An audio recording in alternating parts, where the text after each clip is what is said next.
It all began a few years ago when I realized that my English needed some serious improvement. It wasn't bad, but I couldn't express myself fluently, especially in conversations. My grammar was shaky, my vocabulary limited, and I felt shy whenever I had to speak. But today, looking back, I can confidently say I've come a long way. Let me tell you how it happened.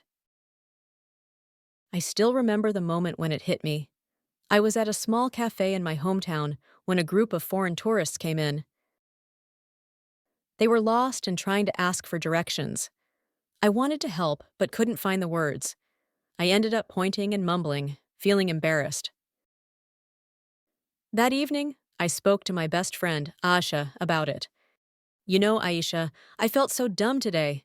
Some tourists needed help, and I couldn't even speak properly. Don't be so hard on yourself. You're not bad at English. I'm not good either. I just want to speak naturally without pausing or overthinking. Then let's do something about it. Why don't you set a goal to improve?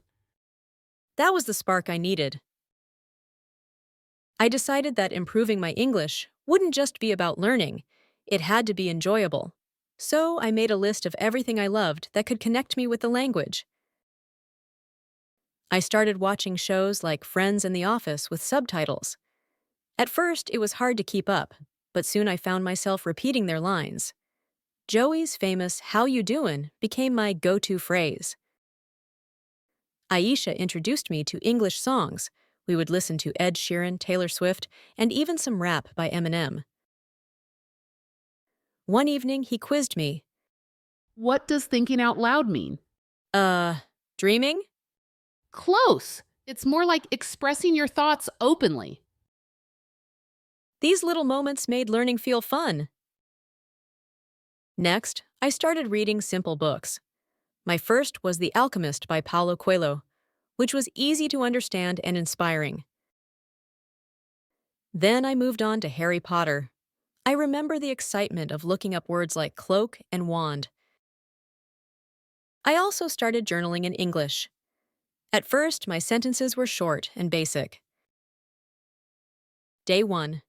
Entry. Today I watched a movie. It was funny. I liked it.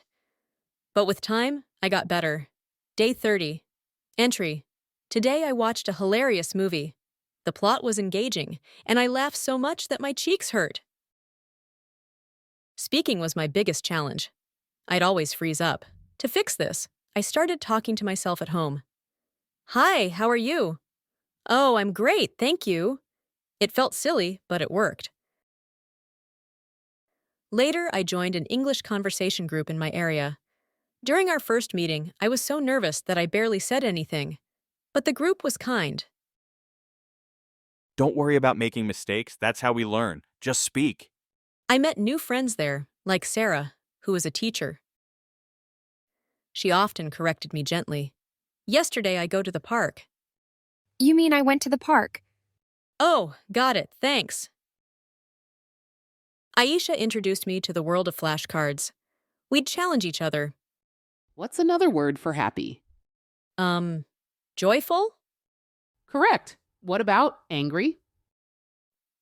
Furious.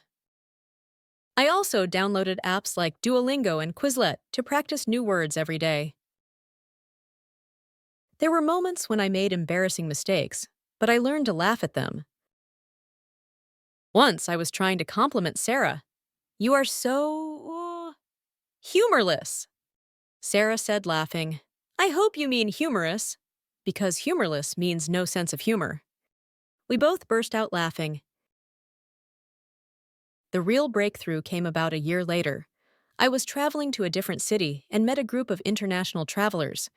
They asked me for directions, just like the tourists in the cafe that day. This time, I didn't hesitate. Sure. Walk straight for 2 blocks, then take a left. The museum will be on your right. Thank you. Your English is very good. I couldn't stop smiling. Today, English feels natural to me. I can watch movies without subtitles, chat confidently, and even write essays. The journey wasn't easy, but it was worth it. If there's one thing I've learned, it's this: improvement doesn't happen overnight. It's about taking small, consistent steps and enjoying the process. So, if you're looking to improve your English too, just start somewhere. Watch, listen, read, write, and most importantly, speak. Don't be afraid to make mistakes. They're just stepping stones on your path to fluency. And hey, if I can do it, so can you.